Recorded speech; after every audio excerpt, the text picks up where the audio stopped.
नमस्कार, हिमाचल खबरनामा में आपका स्वागत है। मैं हूं कैलाश वर्मा। सबसे पहले नजर डालते हैं कुछ खास सुर्खियों पर।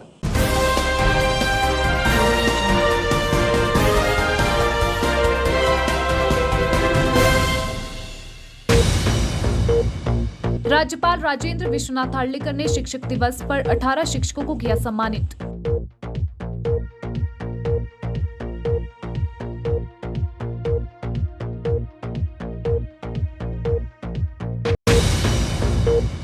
मुख्यमंत्री जयराम ठाकुर ने स्वर्णिम विजय वर्ष के अवसर पर विजय मिसाल की ग्रहण।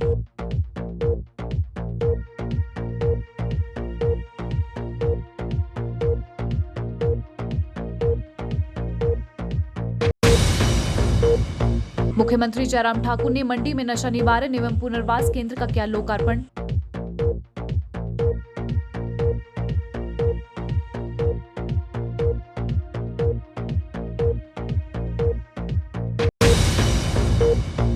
घुमारवीं में हिमाचल प्रदेश खो खो संघ ने राज्य स्तरीय जूनियर खो खो प्रतियोगिता का किया आयोजन।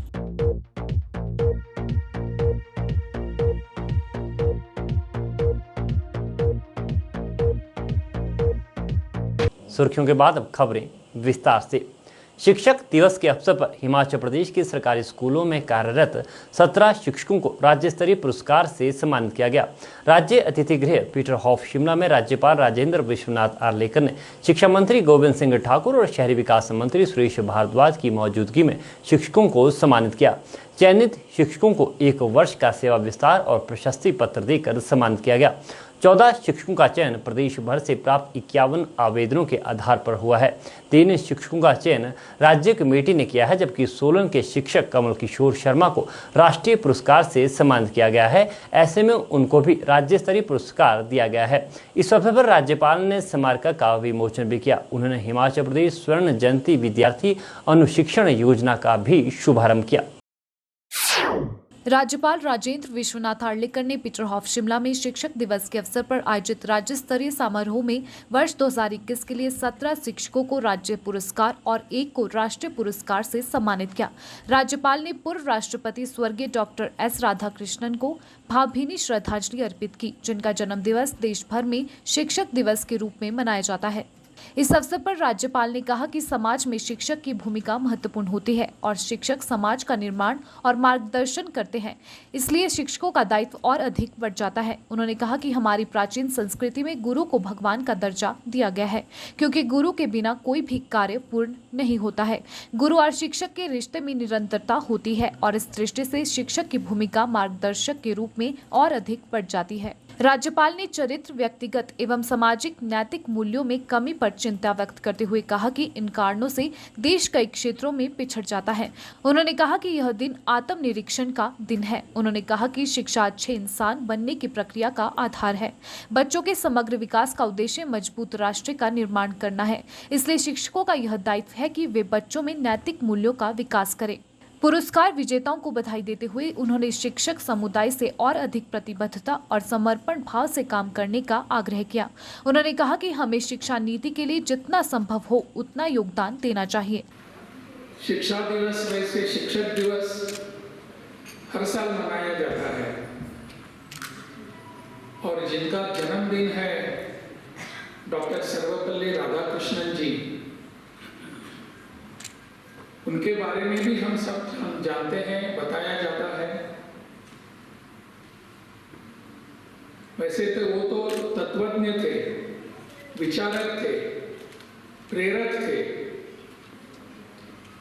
उनकी अगर कुछ पुस्तकें पढ़ें तो ध्यान में आता है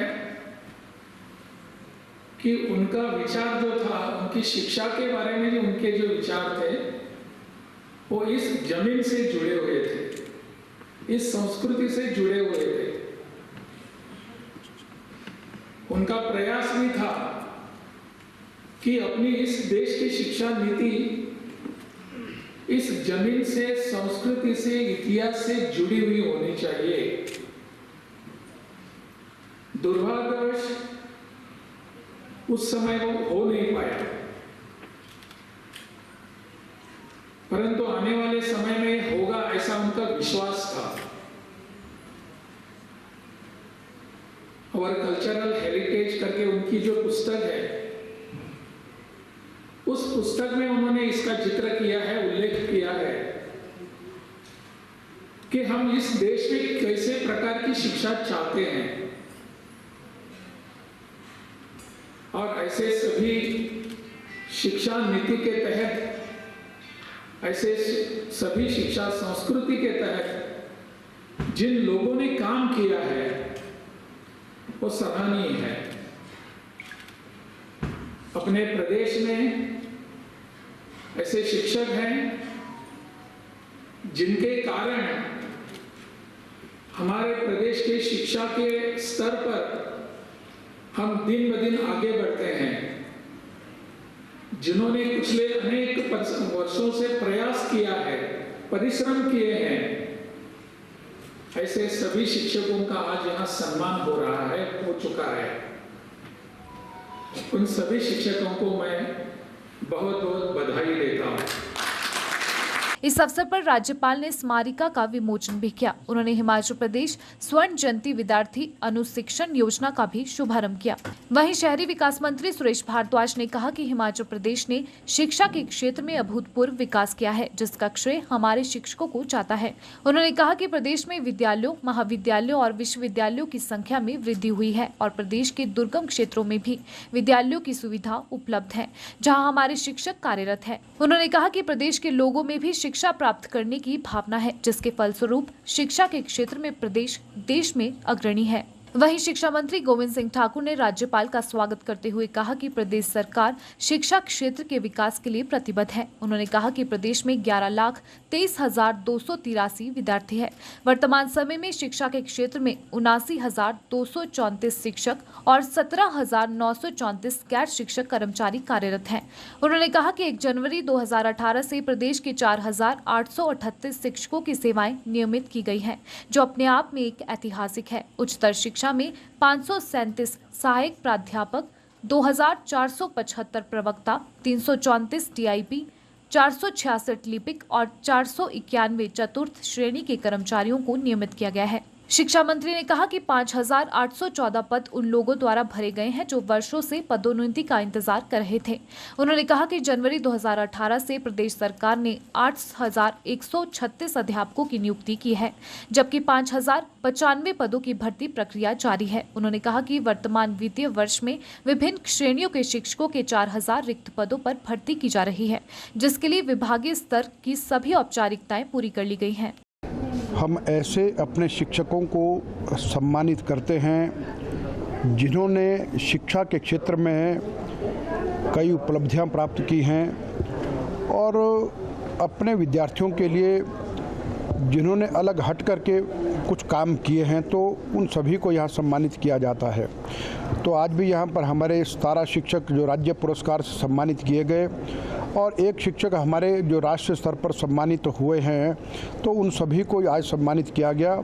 और इस कार्यक्रम में हिमाचल प्रदेश के राज्यपाल माननीय राजेंद्र विश्वनाथ आर्लेकर जी उपस्थित रहे और उनके द्वारा ही सभी शिक्षकों को सम्मानित किया गया।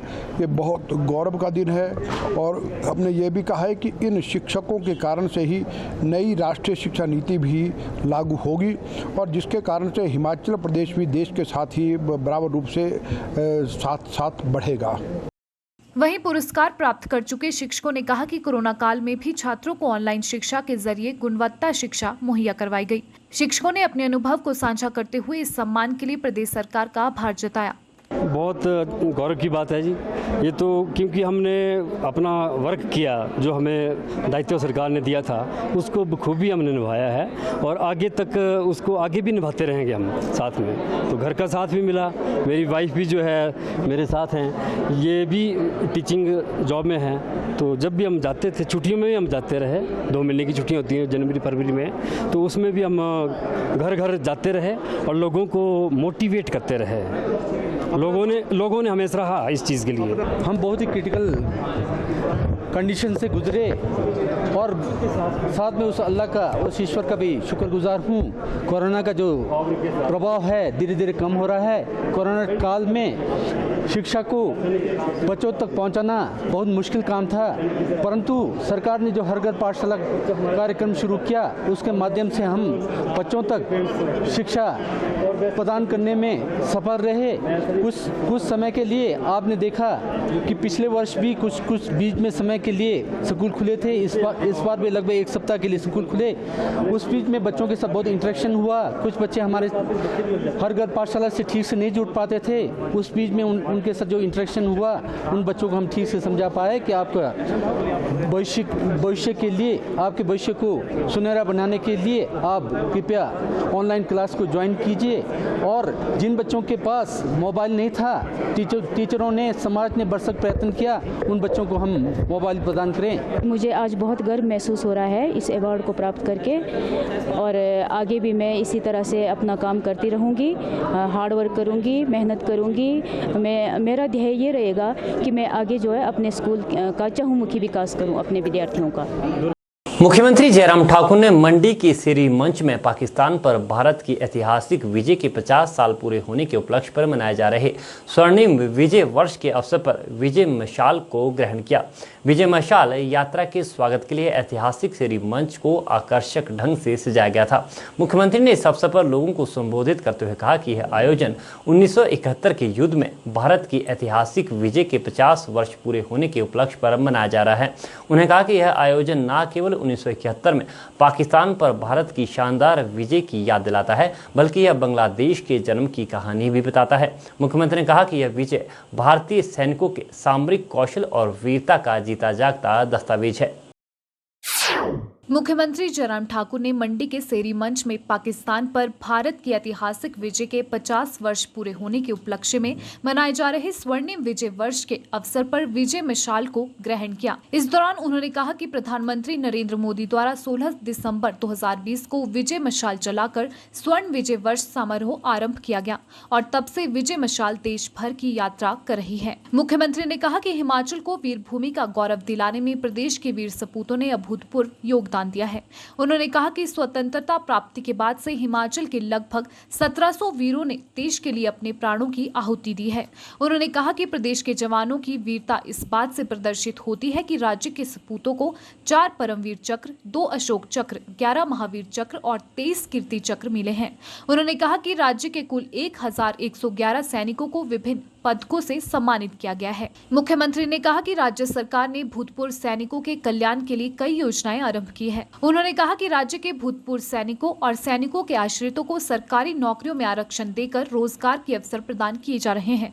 उन्होंने कहा कि आज प्रधानमंत्री नरेंद्र मोदी के सशक्त नेतृत्व में देश प्रगति के पथ पर आगे बढ़ रहा है।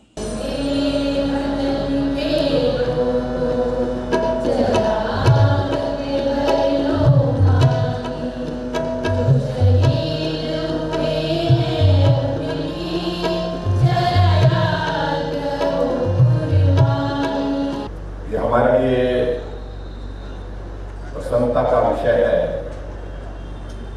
कि आज स्वर्णिम विजय वर्ष 1971 के युद्ध में भारत की ऐतिहासिक जीत के 50 वर्ष पूरे होने की स्मृति में हम सब लोग यहाँ एकत्रित हैं।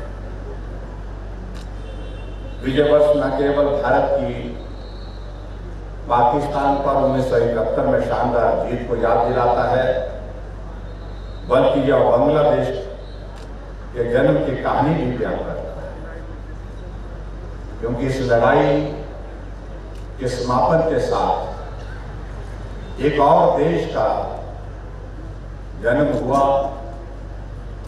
जिसका नाम बांग्लादेश है। 16 दिसंबर 1971 को ढाका में 93,000 पाकिस्तानी सैनिकों ने भारतीय सेना के सामने आत्मसमर्पण कर दिया था। यह जीत भारतीय जवानों की रणनीतिक कुशलता, वीरता और शौर्य का एक बहुत बड़ा जीवंत उदाहरण है। शिक्षक दिवस के उपलक्ष्य पर आज़ादी का अमृत महोत्सव समारोह के रूप में केंद्रीय वस्तु एवं सेवाकर आयुक्तालय द्वारा 700 किलोमीटर की India leaders ride 2021 mega trans Himalayan cycle rally का आयोजन किया गया। शिमला के पीटरहॉफ से रवाना हुई यह रैली 13 सितंबर को मनाली में संपन्न होगी। मुख्य आयुक्त केंद्रीय वस्तु एवं सेवाकर चंडीगढ़ जोन सुरेश कृष्णानी और सचिव युवा सेवाएं एवं खेल डॉक्टर एस गुलेरिया ने साइकिल रैली को हरी झंडी दिखाकर रवाना किया। साइकिल रैली के जरिए लोगों को पर्यावरण संरक्षण का संदेश दिया जा रहा है। ग्लोबल वार्मिंग के कारण जो है दिन प्रतिदिन जो है इन्वायरमेंटल बहुत सारी चेंजेस आ रही हैं, जिसमें हम लोगों ने भी नेचर के साथ छेड़छाड़ की है। ये तो हम ये कहते हैं कि जितना हो सके साइकिल आप चलाइए। साइकिल से कोई पोल्यूशन नहीं होता, प्रदूषण नहीं होता और उसके कारण जो है ना हमारा जो वातावरण है शुद्ध होगा। तो उसमें और दूसरा क्या है कि अभी सरकार ने अभी फिट इंडिया मूवमेंट भी शुरू किया है, जिसमें हम लोगों को ये मैसेज देना चाहते हैं कि आप जितना साइकिल चलाओगे तो साइकिल जो है जितना आप प्रतिदिन साइकिल चलाओगे तो आदमी जो है बहुत तंदुरुस्त रहेगा, स्वस्थ रहेगा। तो हमारा ये सबसे बड़ा पर्पज़ यही है। न केवल 85 स्पोर्ट्स के जो पूरे दुनिया के जो लीडर्स आए हैं वो कर रहे हैं, उनके साथ हम भी कर रहे हैं और हमारे साथ हमारे शिमला के शहर के बच्चे भी कर रहे हैं, हमारे डिपार्टमेंट वाला भी कर रहा है। और ये जो इनका जो मेन मुद्दा है कि हमारे एनवायरमेंटल पोल्यूशन कम करें, कार्बन फुटप्रिंट कम करें, इसमें हमारा भी सहयोग है। हमारा ध्येय है, हमारे पेरिस कन्वेंशन जो क्लाइमेट में हम सिग्नेटरी हैं और हमारा ये भी है कि आगे से हम जो है पोल्यूशन फ्री फ्यूल का इस्तेमाल करेंगे, हाइड्रोजन की वो करेंगे बेस पे हमारी ऊर्जा बनेगी। और 212 स्कीम भी आई है जिसमें हम शायद वर्ल्ड के लीडर बन जाएं हाइड्रोजन में। ऐसे सोलर पावर और सब चीज़ों हो रही है। ये हमारा जो है अवेयरनेस इसको बढ़ावा देने के लिए। और सबसे बढ़िया है कि शिमला से जैसी बड़ी जगह पे जहाँ हिमालय में सबसे ज़्यादा असर पड़ेगा यदि क्लाइमेट का चेंज हुआ, यहाँ पे ग्लेशियर वो हो जाएंगे, पूरे भारतवर्ष में इसका पानी की समस्या आ सकती है। तो ये हम यहीं से शुरू करें। मुख्यमंत्री जयराम ठाकुर ने मंडी जिला के रघुनाथ के पधर में प्रदेश के पहले सरकारी क्षेत्र के 20 बिस्तरों की क्षमता वाले आदर्श नशा मुक्ति एवं पुनर्वास केंद्र का लोकार्पण किया। इस अवसर पर मुख्यमंत्री ने कहा कि प्रदेश सरकार नशे के दलदल में पड़ चुके युवाओं को नशे की लत से छुड़ाने के लिए नशा मुक्ति एवं पुनर्वास सेवाएं प्रदान करने के लिए प्रतिबद्ध है। उन्होंने कहा कि प्रदेश सरकार ने नशे की आपूर्ति और मांग को कम करने और नशीले पदार्थों के सेवन से होने वाले नुकसान को कम करने के उद्देश्य से राज्य में त्रिस्तरीय रणनीति लागू की है। मुख्यमंत्री जयराम ठाकुर ने मंडी जिला के रघुनाथ का पधर में प्रदेश के पहले सरकारी क्षेत्र के 20 बिस्तरों की क्षमता वाले आदर्श नशा मुक्ति एवं पुनर्वास केंद्र का लोकार्पण किया।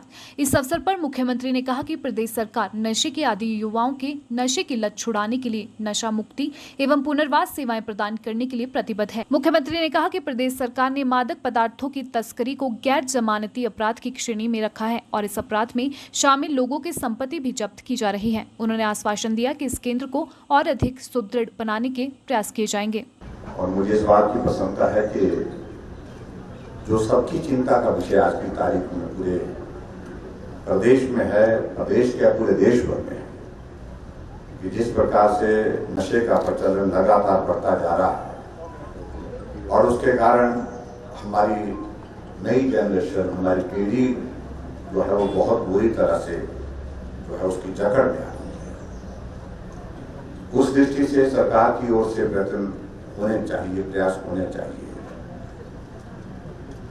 ताकि उनको उस नशे से, उसको अगर आदत लग गई है उससे बाहर निकालने के लिए और उनके रिहैबिलिटेशन के लिए और उनके डी एडिक्शन के लिए, उस दृष्टि से शुरुआत यहाँ मंडी में आज यहाँ से की गई।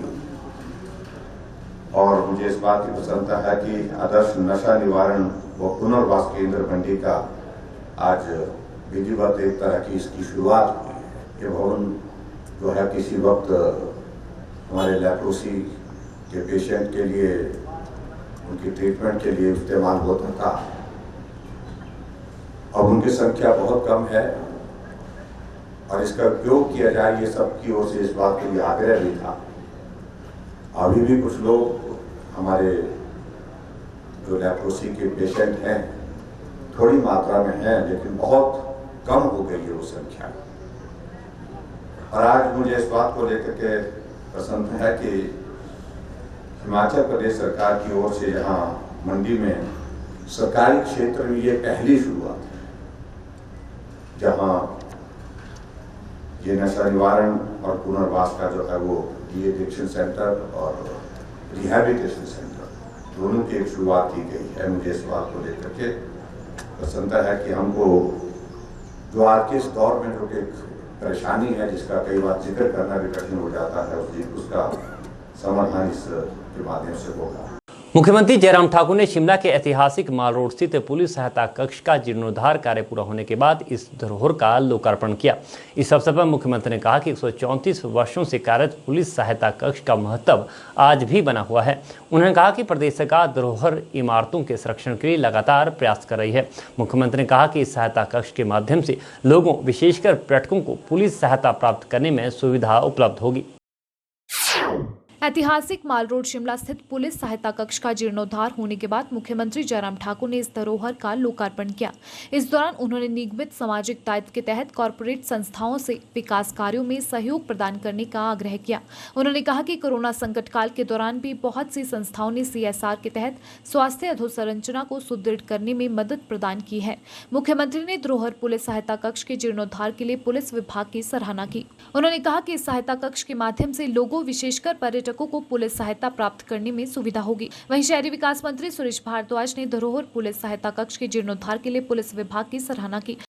और इसका एक ऐतिहासिक एक महत्व है। उस दृष्टि से ये बहुत सारी सुविधाएं और बहुत सारा पुराना यहाँ जो व्यवस्था थी उसको बदल करके CSR के माध्यम से इसको रेनोवेट किया गया और बहुत बेहतर किया गया। अच्छा किया, देखने में भी अच्छा लग रहा है, बैठने में भी अच्छा लग रहा है, ताकि देश दुनिया का टूरिस्ट माल रोड पर जब घूमने आए कभी भी उनको ज़रूरत पड़े और किसी भी आदमी को भी ज़रूरत पड़े तो उनको यहाँ आकर के रिपोर्ट करना, कोई सामान गुम हो जाता है, बच्चा गुम हो जाता है, कुछ और मदद करने के लिए, कोई जानकारी के लिए जो भी मदद चाहिए जिस रूप में चाहिए तो पुलिस उसको बहुत बेहतर ढंग से देने की स्थिति में होगी। तो मैं इस बात के लिए बधाई देता हूँ DGP साहब को और उनकी सारी टीम को कि बहुत अच्छी व्यवस्था यहाँ पर माल रोड पे इस हेरिटेज असिस्टेंस रूम की हमारी अब हुई है और ये निश्चित रूप से हमारे लिए हेल्पफुल होगा। उन्होंने कहा कि शिमला ऐतिहासिक महत्व का पर्यटन स्थल है, इसलिए सरकार द्वारा यहाँ धरोहर भवनों के संरक्षण के लिए दृढ़ प्रयास किए जा रहे हैं। जिला सोलन के अर्की उपमंडल की ग्राम पंचायत सानन के 4 गांव सेरी, सांगली, देलग और चंदपुर को बस सेवा शुरू हो गई है। बस सेवा शुरू होने से ग्रामीणों की बीते कई वर्षों से चली आ रही मांग आखिरकार पूरी हो गई है। गांव में हिमाचल पथ परिवहन निगम की बस के पहुंचने पर ग्रामीण काफी खुश दिखे। ग्रामीणों ने प्रदेश सरकार और स्थानीय भाजपा नेताओं का आभार जताया। वहीं सानन पंचायत के प्रधान सुरेंद्र शर्मा ने प्रदेश के मुख्यमंत्री जयराम ठाकुर, अर्की के पूर्व विधायक गोविंद राम शर्मा सहित अन्य नेताओं का इस सहयोग के लिए आभार व्यक्त किया। आज हमारी पंचायत के लिए बहुत ही खुशी का दिन है। हमारे पंचायत की लगभग 20-25 वर्षों की जो मांग थी कि सेरी, शौन, देड़क के लिए जो बस की डिमांड थी, उसके लिए मैं अपने मुख्यमंत्री श्री जयराम ठाकुर जी, साथ में हमारा जो शीर्ष नेतृत्व है उनका धन्यवाद करता हूं। साथ में हमारे भाजपा के जो कार्यकर्ता और हमारे शीर्ष जो भाजपा का नेतृत्व है, गोविंद राम शर्मा जी, रतनपाल जी, उनका भी मैं दिल की गहराइयों से धन्यवाद करता हूं कि इन्होंने हमारे गांव की समस्याओं को समझा और उसको पूर्ण किया। हमारा रोड में लगभग 20 साल हो गए, हमने बहुत डिमांडें की पर बस न लगी। अब सरकार का बहुत धन्यवाद। हम जो हमारे सुरेंद्र जी प्रधान जी है उनका और भारत सरकार, सेंट्रल गवर्नमेंट का बहुत धन्यवाद करते हैं। इन्होंने हमारी डिमांड पूरी किया। सरकार से यही निवेदन है कि आइंदा भी इसको कंटिन्यू रखा जाए और हमारे रोड का सुधार किया जाए ताकि हमारे जो निवासी है यहाँ के उनको सुविधा मिल सके। यहाँ पर जो भी प्रॉब्लम है, मेन प्रॉब्लम ये थी सड़क और पानी की, तो अभी फिलहाल सड़क की और बस की प्रॉब्लम सॉल्व हुई। सरकार से ये निवेदन है कि इसको कंटिन्यू रखा जाए। हिमाचल प्रदेश खो खो संघ द्वारा घुमारवीं में राज्य स्तरीय जूनियर खो खो प्रतियोगिता का आयोजन किया गया। इस मौके पर खाद्य आपूर्ति एवं उपभोक्ता मामले मंत्री राजेंद्र गर्ग मुख्य अतिथि के रूप में उपस्थित रहे। कार्यक्रम की अध्यक्षता हिमाचल प्रदेश खो खो संघ के प्रधान डॉक्टर के.डी. लखनपाल ने की। कैबिनेट मंत्री राजेंद्र गर्ग ने कहा कि मुख्यमंत्री जयराम ठाकुर के नेतृत्व में प्रदेश सरकार खिलाड़ियों को प्रोत्साहित करने के लिए हर आवश्यक कदम उठा रही है। उन्होंने कहा कि प्रदेश सरकार ने खिलाड़ियों के डाइट भत्ते को भी 2 गुना कर दिया है। इस अवसर पर खाद्य आपूर्ति मंत्री ने अपनी ऐच्छिक निधि से खो खो संघ को 20,000 रुपए देने की घोषणा की। डीएवी पब्लिक स्कूल घुमारवीं में हिमाचल प्रदेश खो खो संघ द्वारा राज्य स्तरीय जूनियर खो खो प्रतियोगिता का आयोजन किया गया। इस मौके पर खाद्य आपूर्ति एवं उपभोक्ता मामले मंत्री राजेंद्र गर्ग मुख्य अतिथि के रूप में उपस्थित रहे। कार्यक्रम की अध्यक्षता हिमाचल प्रदेश खो खो संघ के प्रधान डॉक्टर के.डी. लखनपाल ने की। इस दौरान मंत्री ने प्रतियोगिता में मौजूद सभी खिलाड़ियों के उज्जवल भविष्य की कामना की और उन्हें शुभकामनाएं दी। प्रतियोगिता की जानकारी देते हुए डॉक्टर के.डी. लखनपाल ने बताया कि यह इस तरह का पहला आयोजन है जो प्रदेश में किया जा रहा है, क्योंकि इससे पहले केवल बच्चों के ट्रायल करवाकर ही टीम का चयन किया जाता था। लेकिन इस बार खो खो संघ की चेयरमैन डॉक्टर मल्लिका नड्डा के दिशा निर्देशों के अनुसार पहली बार इस तरह की प्रतियोगिता का आयोजन किया जा रहा है, ताकि राज्य के हर गांव और हर जिले के प्रतिभावान खिलाड़ियों को आगे आने का मौका मिल सके। उन्होंने बताया कि इस प्रतियोगिता से पहले सभी जिलों में जिला स्तरीय प्रतियोगिताएं करवाकर संघ ने इस राज्य स्तरीय प्रतियोगिता के लिए बच्चों को चुनकर टीमों का चयन किया गया है। इस प्रतियोगिता में कुल 19 टीमें भाग ले रही हैं, जिसमें 10 टीमें लड़कों की और 9 टीमें लड़कियों की है। इस राज्य स्तरीय प्रतियोगिता के बाद चयनित बच्चों को 40वीं राष्ट्रीय जूनियर खो खो प्रतियोगिता में शिरकत करने का मौका मिलेगा, जो इस बार 22 सितंबर से 26 सितंबर तक उड़ीसा के भुवनेश्वर में आयोजित की जा रही है। डॉक्टर लखनपाल ने बताया कि हिमाचल प्रदेश संघ का यह मानना है कि राज्य स्तर की प्रतियोगिता में जाने से पहले इस तरह की प्रतियोगिता में बच्चों की भागीदारी सुनिश्चित करवाकर प्रतिभाशाली खिलाड़ियों को राज्य स्तर की प्रतियोगिता में खेलने का मौका मिले। उम्मीद है कि इस बार बच्चे हिमाचल प्रदेश खो खो संघ के साथ साथ प्रदेश का भी नाम रोशन करेंगे। जिला सोलन के दून विधानसभा क्षेत्र की दाड़वा पंचायत के बनलगी में 12 सितंबर को प्रस्तावित जनमंच कार्यक्रम को लेकर जिला प्रशासन तैयारियों में जुट गया है। धर्मपुर विकास खंड की दाड़वा पंचायत में उपायुक्त सोलन कृतिका कुल्हारी की अध्यक्षता में जनमंच की तैयारी के संबंध में बैठक हुई, जिसमें अलग अलग विभाग के अधिकारी सहित दून विधानसभा क्षेत्र की 11 पंचायतों के प्रधान और सचिव मौजूद रहे। बैठक में जनमंच कार्यक्रम के सफल आयोजन को लेकर रूपरेखा तैयार की गई। धर्मपुर विकास खंड की दाड़वा पंचायत में उपायुक्त सोलन कृतिका कुल्हारी की अध्यक्षता में जनमंच की तैयारी के संबंध में विशेष बैठक का आयोजन किया गया।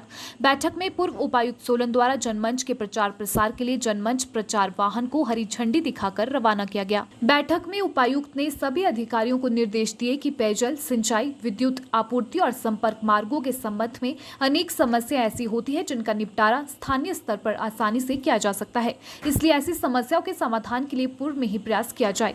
कृतिका कुल्हारी ने स्वास्थ्य एवं परिवार कल्याण विभाग को निर्देश दिए कि जनमंच स्थल पर कोविड-19 प्रशिक्षण और टीकाकरण का समुचित प्रबंध किया जाए। साथ ही 11 ग्राम पंचायतों में 10 सितंबर को विशेष स्वच्छता अभियान चलाए जाने के निर्देश भी दिए। कृतिका कुल्हारी ने तदोपरांत जनमंच स्थल का निरीक्षण किया और सफल आयोजन के लिए आवश्यक दिशा निर्देश जारी किए। उपायुक्त कृतिका कुल्हारी ने कहा कि 12 सितंबर को होने वाले जनमंच का कोविड-19 के नियमों के अनुरूप आयोजन किया जाएगा। उन्होंने जनमंच में आने वाले सभी लोगों से आग्रह किया कि वे कोरोना के नियमों जैसे मास्क लगाना और उचित दूरी के नियमों का सख्ती से पालन करें, ताकि कोविड-19 के संक्रमण से बचाव हो सके। उन्होंने क्षेत्रवासियों से आग्रह किया कि जनमंच में पहुंचकर अपनी विभिन्न समस्याओं का अपने घर द्वार के समीप ही समाधान करवाएं। राज्य सरकार ने फिर से जनमंच का आयोजन किया है, तो इस बार दून कॉन्स्टिट्यूएंसी में होना था सोलन ज़िले में, तो उसके लिए बनलगी पंचायत और इसके आसपास की जो 10-11 पंचायतें हैं उनका चयन किया गया है और उससे रिलेटेड ही आज की ये मीटिंग थी। सभी डिपार्टमेंट के लोगों को यहाँ बुलाया गया था इंस्ट्रक्शंस देने के लिए कि वो अपने स्टॉल्स की अरेंजमेंट देखें जो उस दिन उन्होंने लगानी है और किस तरीके से उन्होंने प्री जनमंच की अपनी एक्टिविटीज़ करनी है और लोगों से शिकायतें प्राप्त करनी है और कैसे उनका समाधान करना है और कहाँ कहाँ उन्हें अपलोड करना है। इसके बाद हमने पंचायत और पंचायत प्रधानों और पंचायत सेक्रेटरीज और GRS के साथ भी हमने एक मीटिंग की है ताकि उन्हें भी थोड़ा इसके बारे में अवगत करा सकें और ज़्यादा से ज़्यादा लोग इस जनमंच का पार्ट बन सकें। और इसके लिए हमने एक आज गाड़ी का भी यहाँ से फ्लैग ऑफ किया है, जो हर पंचायत में जाके इसके बारे में जानकारी देगी लोगों को कि जनमंच का आयोजन हो रहा है, कितने बजे और कहाँ हो रहा है और लोग कैसे वहाँ से सुविधाएं प्राप्त कर सकते हैं। कोशिश करेंगे कि सब लोग को उस टाइम हम इन्फोर्स कराने की कोशिश करें कि मास्क लगाए रखें, अपना मास्क ना उतारें एक्सेप्ट जब वो कुछ खान पान कर रहे हैं। उसके अलावा जब भी वो किसी और इंसान के प्रॉक्सिमिटी में है तो अपना मास्क लगाए रखें। साथ में हम सैनिटाइज़र वगैरह की भी व्यवस्था कराएंगे और हैंड वॉश वगैरह के लिए भी सुविधाएं रखी जाएंगी। परंतु आपके माध्यम से मैं लोगों से भी ये रिक्वेस्ट करना चाहूँगी कि जो भी लोग यहाँ आते हैं और अदरवाइज़ भी किसी भी फंक्शन या ऑफिस में जाते हैं तो प्लीज़ कोविड अप्रोप्रिएट जितने भी बिहेवियर सारे फॉलो करें, अपना मास्क लगाए रखें और दूसरे लोगों से दूरी बनाए रखें। उपायुक्त बिलासपुर पंकज राय ने बताया कि वर्ष 2017 से हाइड्रो इंजीनियरिंग की कक्षाएं जिला कांगड़ा के नगरोटा बगवा में चल रही थी। इसे अब जिला बिलासपुर के हाइड्रो इंजीनियरिंग कॉलेज बंदला में शिफ्ट कर दिया गया है और कॉलेज के पहले बैच की कक्षाएं अक्टूबर माह से शुरू करने का प्रयास किया जा रहा है। उपायुक्त ने इंजीनियरिंग कॉलेज बंदला का दौरा किया। कॉलेज का छात्रावास और तकनीकी ब्लॉक बनकर तैयार हो चुका है। उपायुक्त ने कॉलेज भवन के निर्माण में लगे ठेकेदार को शीघ्र कार्य पूरा करने के निर्देश दिए ताकि अक्टूबर माह तक इंजीनियरिंग कक्षाएं शुरू की जा सके। हमने इलेक्ट्रॉनिक मीडिया के माध्यम से और प्रेस के माध्यम से पढ़ा था कि वहाँ पे व्यवस्था कुछ अच्छी नहीं है, तो मैं आज गया था तो लाइब्रेरी में जो स्टूडेंट्स थे उनसे चर्चा भी हुई और जो इंतज़ाम वहाँ पे थे उनको भी देखा गया। उसमें जैसे मुझे बताया गया कि सरकार की तरफ से उसमें पैसा भी सेंक्शन है और कुछ पैसा उसमें खर्च भी हो चुका है। जो बच्चों की समस्याएं थी बेसिकली उन्होंने 2 तरह की समस्याएं बताई थी। एक तो बता रहे थे कि जो वहाँ पे पानी की व्यवस्था जो वाटर एटीएम नहीं है तो वो हम उसको सैंक्शन कर देंगे और उस पर लगा देंगे। उन्होंने बात करी थी स्पेस की कि वहाँ पे स्पेस कम है, तो मैंने जब विज़िट किया तो उसमें एक रूम में बच्चे पढ़ रहे हैं, तो उसके साथ का जो दूसरा रूम है उस रूम में हम सीटिंग अरेंजमेंट का प्लान कर रहे हैं ताकि ज़्यादा से ज़्यादा बच्चे वहाँ पर बैठ पाएँ। तीसरा उनका कंसर्न था कि जो टाइमिंग है वो शाम को 6 बजे लाइब्रेरी बंद हो जाती है, तो उसमें मैंने आज ऑफिस ऑर्डर कर दिए कि बच्चों की सहूलियत के लिए और उनकी सुविधा के लिए हम सुबह 8 बजे से लेकर और शाम के 8 बजे तक लाइब्रेरी को खुला रखें। वो 2017 से ऑलरेडी क्लासेस चल रही हैं और इस बार का जो फर्स्ट बैच है हम उसमें उम्मीद कर रहे हैं कि अक्टूबर माह में वो क्लासेस यहाँ पे बैठ जाएंगी। मैंने पिछले सप्ताह इंजीनियरिंग कॉलेज का दौरा भी किया था और देखा कि वहाँ पे जो एकेडमिक ब्लॉक है और जो गर्ल्स हॉस्टल है वो नियर कंप्लीशन है और जो वहाँ पे कॉन्ट्रैक्टर्स थे और टेक्निकल एजुकेशन के ऑफिसर्स थे उनको भी हमने दिशा निर्देश दिए हैं कि इसको थोड़ा स्पीड अप किया जाए ताकि अक्टूबर माह में यहाँ पे क्लासेस शुरू हो। हिमऊर्जा विभाग की chief executive officer Rupali Thakur ने बताया कि जनजातीय क्षेत्र पांगी घाटी सर्दियों में भारी बर्फबारी के कारण लगभग 6 महीने बंद रहती है और बर्फबारी से विद्युत आपूर्ति भी बाधित रहती है। ऐसे में प्रदेश सरकार ने क्षेत्र के लोगों विशेषकर गरीबी रेखा से नीचे रहने वाले परिवारों की सुविधा के लिए पांगी घाटी को सौर ऊर्जा से रोशन किया है। रूपाली ठाकुर ने बताया कि प्रदेश सरकार ने पिछले वर्ष के बजट में 3 करोड़ 83 लाख रुपए का प्रावधान करके 1000 बीपीएल परिवारों के घरों को 250 वॉट के प्रति घर ऑफ ग्रिड सोलर पावर प्लांटों से रोशन किया है। शिमला स्थित हिमऊर्जा विभाग में कार्यरत chief executive officer Rupali Thakur ने बताया कि जनजातीय क्षेत्र पांगी घाटी सर्दियों में भारी बर्फबारी के कारण लगभग 6 महीने बंद रहती है और विद्युत लाइनें भी बाधित रहती हैं। वर्ष 1997 और 1998 में हिमऊर्जा द्वारा इस क्षेत्र की ऊर्जा मांग की पूर्ति करने के लिए पोर्टेबल हाइडल जनरेटर सेट स्थापित किए गए। उसके बाद वर्ष 2000, 2004 और वर्ष 2010 में सूक्ष्म जल विद्युत परियोजनाएं स्थापित की गई। पिछले कई वर्षों से पांगी घाटी के लोग बिजली की समस्या के हल के लिए सरकार से अनुरोध कर रहे थे। विशेषकर कठोर सर्दियों के महीने के दौरान जब पन बिजली परियोजना से उत्पादन काफी कम हो जाता है और अक्सर भारी बर्फबारी के कारण ट्रांसमीटर लाइनें टूट जाती हैं। ऐसे में प्रदेश सरकार ने क्षेत्र के लोगों विशेषकर गरीबी की रेखा से नीचे वाले बीपीएल परिवारों के उत्थान के लिए हिमऊर्जा के माध्यम से सौर ऊर्जा से बिजली पहुँचाने का फैसला लिया। रूपाली ने बताया कि बीपीएल परिवारों के अलावा जो अन्य परिवार हैं उन्हें भी यह सुविधा प्रदान करने के लिए सरकार प्रयासरत है। जैसे कि आपको पता है कि चंबा ज़िले का दूरगामी क्षेत्र है और सर्दी में वहाँ पर बिजली की समस्या काफ़ी बढ़ जाती है क्योंकि वहाँ के जो पावर प्रोजेक्ट्स हैं छोटे छोटे हैं और वहाँ बर्फ़ पड़ने की वजह से ग्लेशियर प्रोन भी हैं वो एरिया, तो जहाँ उसका संपर्क जो ट्रांसमिशन ग्रिड से जो है वो टूट जाता है और उस वजह से रिपेयर और मेंटेनेंस करने में बिजली विभाग को कई बार बहुत समय भी लग जाता है और बर्फ़ काफ़ी बढ़ जाती है। इस परिस्थिति में हिमूर्जा द्वारा एक प्रयास हुआ। हमने एक स्कीम बनाई जिसमें प्रथम चरण में हमारी ये कोशिश थी कि हम जो हमारे गरीब तबका है वहाँ से ये शुरुआत हो कि वहाँ उनको सोलर पावर प्लांट 250 वाट के हर एक बीपीएल परिवार को दिए जाएं और उसमें आपकी 4 लाइटें, एक एलईडी टीवी और एक मोबाइल चार्जर के पॉइंट्स जो हैं उसमें कवर हो जाते हैं सोलर एनर्जी द्वारा। हमारी जो अक्षय ऊर्जा सूर्य की ऊर्जा है उससे वो इतने पॉइंट्स को लाइट अप कर सकता है और करीबन सर्दी में अगर अच्छी धूप जैसे हायर स्लोप्स में आती है तो अच्छी धूप में वो 6-7 घंटे आपको बैकअप दे देता है और ये ऑफ ग्रिड सोल्यूशन है, ट्रांसमिशन लाइन से इसका कोई जुड़ाव नहीं है। घुमारवी स्थित ओम साई ज्वेलर्स गहनों की बेशुमार वैरायटी लेकर आया है। यहाँ विभिन्न आकर्षक डिजाइनों में BIS हॉलमार्क आभूषण उपलब्ध हैं। शोरूम के संचालक विशाल सोनी ने बताया कि 30 वर्ष पुराने ओम साई ज्वेलर्स ने ग्राहकों के बीच अपने विश्वास को कायम रखा है। उन्होंने आभूषणों की खरीदारी पर ग्राहकों को दी जाने वाली विशेष छूट के अलावा मासिक योजना की जानकारी भी दी।